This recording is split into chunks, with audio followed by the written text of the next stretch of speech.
and fellow members of the IACC. My name is Katie Wiseman, and I'm here today on behalf of Safe Minds.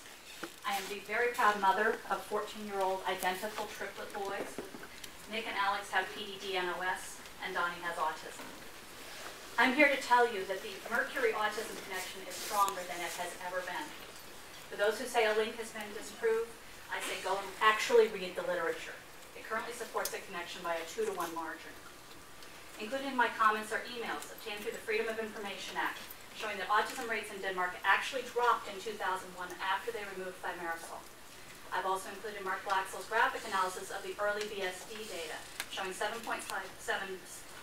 times the relative risk of autism in children who received high thimerosal by 1 month of age compared to children who received 0 thimerosal. I have read most of the autism abstracts in PubMed for over 4 years now, and I've read hundreds of studies. I've followed the research for over a decade. I can tell you unequivocally the best supported suspect for autism causation is mercury. It will not be the only cause, but it's logical to tackle mercury because so many of the exposures are easy to avoid.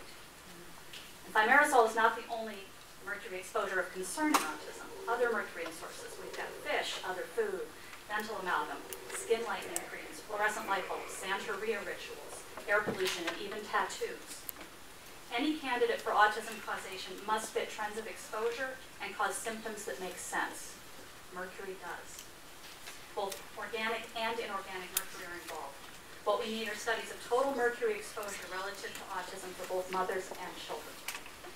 There's currently enough research to write a paper titled How the Known Genetics of Autism Support Mercury Causation. The most promising risk genes are on pathways that are also compromised by mercury. Mercury can cause both DNA mutations and trigger epigenetic effects on those pathways.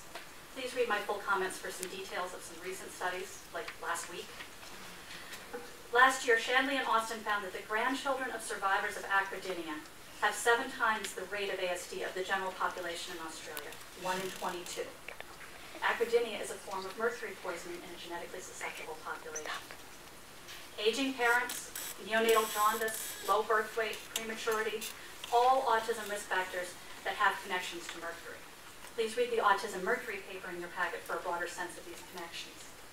If we truly mean to improve the lives of those with autism and stop autism's most devastating effects, we need to stop ignoring the obvious. Therefore, I would ask the committee to, 1, look at the autism and mercury literature and actually read the studies. 2, hold a conference on autism with a sampling of the leading autism researchers from various fields and a group of mercury